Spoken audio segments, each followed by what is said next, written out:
Hello, good afternoon. So ang pag-uusapan natin naman ay tungkol sa Call Regs Rule number 1. Rule 1, ang pag-uusapan, kanino ba naka-apply ang Call Regs at saan naka-apply ang Call Regs?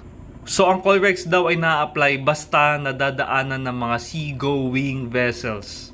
Ibig sabihin, mga malalaking barko. Hindi ito na-apply sa mga lake kung saan wala namang sea-going vessels na dumadaan dito. Paragraph B naman sinasabi na malaya ang mga otoridad na maglatag ng sarili nilang rules, pero dapat as close as possible sa call regs para ma-avoid ang kalituhan. Sinasabi din na malaya ang mga government at states na gumawa ng sarili nilang mga stations at mga ilaw as long as hindi ito nakakalito. As much as possible dapat as close as possible sila sa call reg. Di naman sinasabi na malaya ang IMO na gumawa ng mga traffic separation schemes para maiwasan ang aksidente. Part naman ay nakatukoy sa mga special vessels na hindi makasunod sa license shape sa call regs, pero dapat as close as possible pa din sila. Sana clear ang lahat at sana nakatulong ako. Thank you sa panonood at God bless.